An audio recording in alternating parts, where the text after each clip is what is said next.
Welcome to another episode of Watch Talk on Chrono24. My name is Balázs Ferenci, and as you might have seen in the previous, well, not the previous, but one of the previous videos about Celita, I hinted that we prepared something special for you. We have a special guest, Sébastien, from Celita. Previously, you will introduce yourself, but we talked with Sébastien about Celita, and at the end of the video, we mentioned that he has an insane collection, and we are very honored and pleased that you're gonna show us a teeny tiny bit of that collection. So thanks again for taking the time. Pleasure. Well, I don't even know where to start, but we've known each other for a long time, and when we first met, you were not working at Celita, right? So you have this journey in the watch industry. Yeah, I was working at La Jouperet at the time and was heading both brands, Arnold and Angelus, and we also met through Angelus as we both are Angelus collectors, and so we had a lot of to share about the Angelus brand. Yeah. And yes, I've been working for the last 5 years for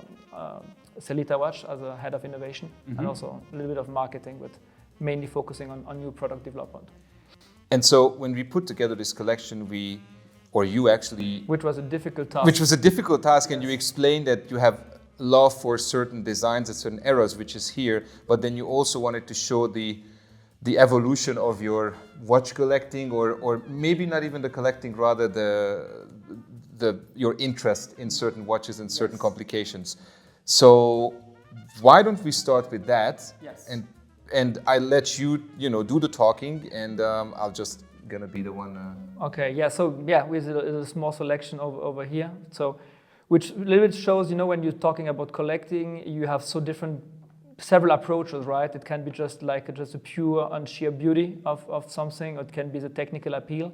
I really started as a technical guy, so I really wanted to collect it and own all single possible caliber, and also prototypes, of course. And I evolved, obviously, over the time also to appreciate more and more aesthetics. And I realized also that probably I did some mistakes in the beginning by focusing too much on the inside and the movement side of things, instead of maybe looking more at the bigger scheme of things, like importance, historical importance, and also just aesthetical evolutions. But I think nowadays I've been collecting for over 27 years. So I have a quite large collection of a few hundred watches, and I would say I covered it all. So it was very hard to pick up just maybe 20 pieces, but I wanted to pick a few maybe things people haven't seen, because they are quirky, because they are funny, because they are maybe a little bit different than what you usually would see in a watch talk, right? So it's not to showing the big heavy hitters, it's more to have some lovely little small things. There are some heavy hitters in this box. A few, but it's not about it. I mean, let's maybe start Angelus, because it's our common love. And a watch which means a lot to me is the chrono-datoluxe, which is an amazing chronograph. Maybe small for modern taste, but it was a revolution for Angelus at the time. It was the very first big date with 2 discs, concentric. It was a digital disc, which was totally unique at the time, because Patex and all the other ones had pointer dates. So it was a digital and big date in addition to it. So it was like a double novelty. So basically, sorry to interrupt, just to for those of you who don't know what a big date is, you don't have one date wheel with the numbers printed on it. You actually have two dates. Yes, so it's supposed to be what we call the big date because it's bigger. I wouldn't say it's actually a real big date on an Angelus because the watch is so small, but still it's like nicely readable. You can see now, it's 28 on this watch. It hasn't been set. So it's very rare. It is, the rarest probably of any Angelus chronographs, compared, for instance, to one everybody knows, which is the most famous chrono-dato, which was the very first chronograph with date produced in series. So this one is also very different because it's much larger, much more modern. But in fact, this one came earlier, and the chrono-datoluxe was kind of the quintessence of the nice chronograph from Angelus, because it also has a moon phase, and the chrono-dato lacks a moon phase to be a complete calendar watch. It has a date, the month, and the day, and here they have the day, the date, and the moon. So no months. Missing is the month. Right? Absolutely, yeah. And it wasn't selling well at all because it came at the time mid-end of 40s where chronographs were not selling as well as they used to. And it had never had any success, so it's very hard to find nowadays. And it's a different caliber family as well, right? It's a totally different caliber family. It's much smaller. It's a 250X, also 250 caliber family. And that's 2-1. Yes, exactly. Yeah. So it's a totally different base. It's a much more evolved caliber with a very fine tuning also on the balance wheel. Something. I mean on the to fine tune the hairspring, which is totally unique at the time, and it's totally new and small and very delicate in general. And the very interesting thing compared to the chrono-dato is this one also existed as a three-hand. So you had a whole family of datoluxe. You had the chrono-datoluxe, but you had the datoluxe and you had the dato 12. So they made the same watch also as just a calendar watch without chronograph. And so you have a lot of execution, and of course, as a collector, I have the whole family. I can it's always a little bit when you're collecting, you try to not only collect a single watch, but to put it into perspective, right? Yeah. So once you have one, you basically need the smaller brother and the bigger brother, and then you make a picture of the family. And speaking of which, you mentioned that at one point in your career you worked for Alden & Son and Angelus, which we will get back to, but if you go into the Angelus website, there's a history section, and I know that this is the watch that's in the picture. It's really a very good historical overview of the whole brand with all the different models and different executions, and what you talked about. This version and the Dato 12, another version, were all in one picture. Absolutely, yeah. So we did a picture where we have the whole family, and in the meantime, I even managed to get a few more of them to really have the complete range. But exactly, we have a very nice picture, I think, where it truly shows. So also the commercial approach of Angelus at the time was very interesting, because I don't know many others, at least not manufacturer, who really took the chronograph out and make a three-hand watch out of it. And so the chrono-dato was a single product. In a way, there's no evolution of it. It was a huge success. It stayed in the catalog up to the mid-60s. Even when they stopped production, they probably had some stock. It aged pretty well. It is a 38 millimeter. It exists in steel, in gold, and also plated. So, but the chrono-datoluxe is something really unique, and it took me years to find the first one. Then the second and third and fourth came a little bit easier, but the very first one was an amazing. Was it this one? No, the first was a steel with a rose dial, which I found in Argentina, in Buenos Aires. And it was the very first one. And this one I found it actually in Switzerland. I think this is. I mean, I was on the market for this for a long time. This is much rarer to find than those ones. I have a few of those, and I had really lovely pieces, as you said, nice size. But these are difficult, and in that case, that 18 karat gold case is something to behold. Yeah, and also to be in good condition. I mean, the second one I found was gold plated. I bought it anyway, and it took me over 2 years to fix it because so many parts were broken, and it's very hard to get parts from the 250, especially if it's related not to the base caliber but to all the calendar functions. It's almost impossible, basically. You have to destroy another watch to make it happen. So it's a bit sad if you have to do it. And also another last thing to say about Angelus, we're one of the very, very first brand ever to give names to the products. You know, Patek is known for the references, Longines has references, but they really had this marketing idea, which is a genius, chrono-datoluxe. It says it all. Yeah. You have a chrono, it's dato, and it's fully luxurious because and also the chrono-dato, it was first called the chrono-date in 41, moved to chrono-dato, which is a name which established itself. But it's so obvious. It's chrono-dato. Chronograph with but the who in the 40s gave name to the products which made them sell? I mean, it came universal maybe. Yeah, but not really. They're not on the dial. It came later, and in the 60s, and then of course then you had all the names, the Carreras and all the stuff. So the Daytonas and all the Speedmasters and end of the. But up to this moment, it's very seldom that brand gave little names to their products. That's true. And so it's something very unique, very Angelus, and it's a reason why I love the brand. And finally, we bought it with La Joux-Perret, but that's another story. And and when we talk about these, I had to show you one which is pretty rare, I would say quite unique. It's what I call the baby chrono-dato.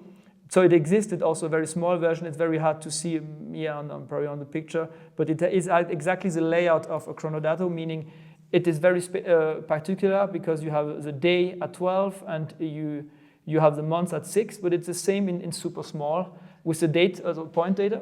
And that caliber, that base caliber is the same absolutely. as this one? It's a 250. And the funny thing is it's a Satina EA, So as you said also previously for the American market. And so they had a very premium product, and a split second, we discussed it also, I think, in the past.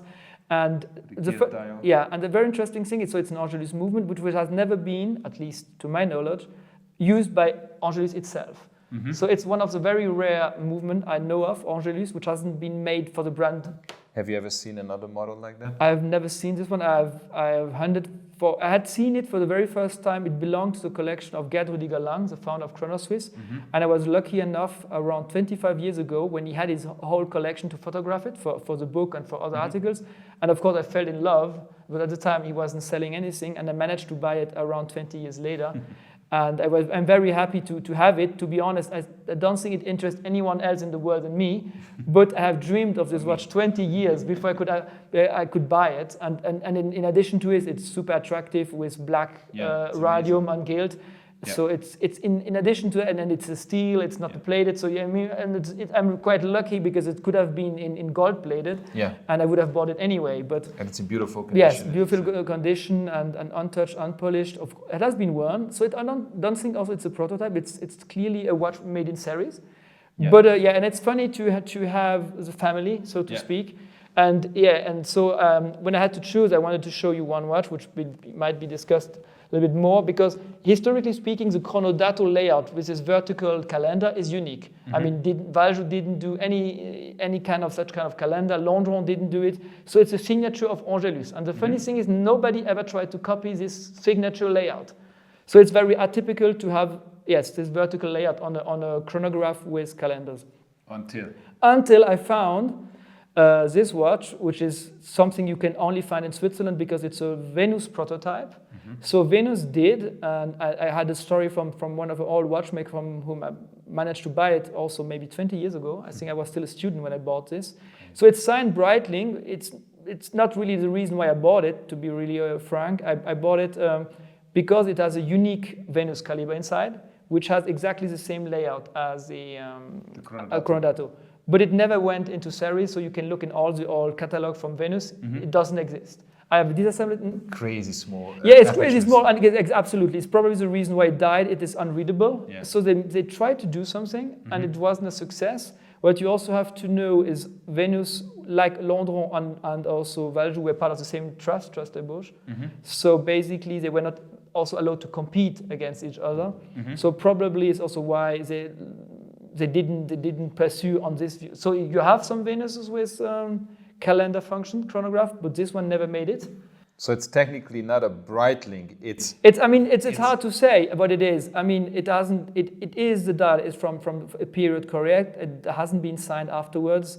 And the guy the story I heard from the guy was he had it from his own father, and they tried to pitch Breitling Venus at the time as a movement supplier to Breitling, because you have to know Hoya was mainly using, we're using Valjoux, and Breitling were using Venus. And they wanted to pitch a calendar chronograph because it was in fashion. And who did launch the fashion? It was the first one. It was the chrono-datoluxe. Yeah.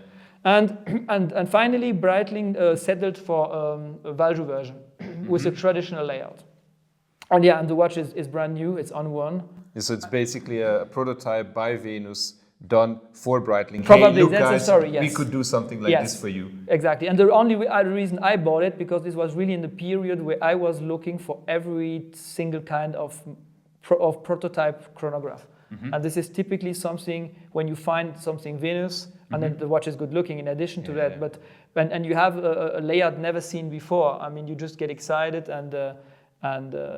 So it's for me. I took it all of my collection just because I found it fun. As I were the baby chrono-datoluxe, and we had the illegitimate son, which never was recognized by the family and never existed. And you are right. I think really it's always much too small. It's super unusual. And the interesting fact that we pointed out is that the dial design is very similar, or not very similar, exactly the same as Excelsior part. That's the most puzzling point of it all. I mean, the whole watch looks pretty much like an Excelsior. I mean, even the case is quite standard for the time. Yeah. But it is absolutely right. It's very, very particular figures, the 7, the 6, the which are really unique, so to speak, to Excelsior. But definitively, it's on the Venus base and not an Excelsior movement. Yeah. So that's but so probably I guess it's just maybe a dial manufacturer who had these prints. Yeah, probably yes. So the story will never be fully transparent, but I love the watch. The look, very beautiful. Yeah, and it's fun. Again, I think when you're collecting, each watch is more than what it is as a single piece. Yes. It just makes sense among others. Yeah. Among the story, your personal story, of course, but also the historical story. And I really like, to have the little pieces, and at the end of the day, I see a full picture. It's like a puzzle, right? Yes, it's really like a puzzle. And so let's move on to Excelsior Park. So so Excelsior Park is also a huge love story of mine. I should write a book about Excelsior one day. You should. I should, yeah. Especially as Joël has written the history of Excelsior very extensively. So Joël should be the one, so my co-author of my book. And yeah, so Excelsior is very hard where to start because it's exceptional from the 40s up to the 60s, 70s. It's all exceptional. So here you have two here, right? Two here, but it was very hard to choose. Because as you know, also Excelsior was supplying movements to a lot of very famous brands like Zenith, also GP. All the Olympicos were equipped with EP movements. You have a very nice... Yeah, Gallet, of course. Gallet is the biggest. Gallet was the American import. So Gallet is by far the biggest user of Excelsior movement. But of course, when you love Excelsior, you're always looking for the Excelsior brand on the dial. Even if I have quite a. Do you think it's more interesting to get the same watch with an Excelsior dial than with a Gallet dial, for example? Oh, definitely, yes. Okay, I couldn't resist to have them with both brands at the end of the day, but I'm even more excited. Yeah, it's much more difficult to find Excelsior.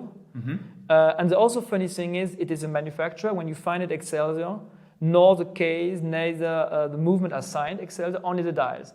While when you take Gallet or you take Zenith or you take GP, everything is signed through. So it's quite interesting. And yeah, because you always want to go to the manufacturer. But probably GP is more prestigious, Zenith is probably more prestigious too, or Gallet is prestigious more or less. But the thing is, you as a collector of chronograph, and you want the manufacturer, right? And so this one is quite special because it was done for the French market with the Fab Suisse written on it. As you know, it was a French law because they had the impression that French people could be confused and thinking that Swiss watches could be made in France. And they didn't want it. They wanted to be sure that because they had like a Buy in France Act, so encouraging people to buy French products. And as the Swiss, we have also speak French, we have French sounding names. So they didn't want people to confuse. And it's why they had the Fab Suisse, because also the Swiss made couldn't be understood by a French. I mean, so because it's on it. There's Swiss made on it and Fab Suisse on it as well. Yes, they had to be reprinted in addition. But the reason why they were requesting the Fab Suisse, because it was a law which wasn't in place, wasn't valid for a long time, but still, and really to that people, when they were looking at the brand name, which sounds French, were not confused and thought they buy the French product. So it's basically a warning for people: don't buy this, buy the French one, or make sure you're not buying this before you buy the French one. So it's very nice because you can trace, and it's also very interesting nowadays because I had a famous friend of mine who bought a quite expensive Longines with the Fab Suisse on it, and of course when you get an excerpt from Longines saying it has been delivered to Argentina, you know that they had swapped the dials. Unfortunately, there is no something like archives with Excelsior because they went bankrupt, and nowadays only the names exist. But this one has a very nice white gild, and the dial turned brown over the years. And the same style of numbers we talked about. Yes, about the Breitling, which is more or less more a Venus prototype, absolutely. Yeah. And then I have probably one of the rarest Excelsior Park possible. It's a very famous version with 2 crowns, where with 1 crown you can set the second back and forth, like for a countdown. You press on it and you turn. So it's much more. I mean, you have basically 2 chronographs which have 2 crowns. You have the Universal Genève. Why would you need to set the because you can have a countdown, or you can set it super properly. Like it's the only one where I could put it like on 0 with a time signal, or I can use it as a countdown. I mean, it's what they described in the advertisement at the time.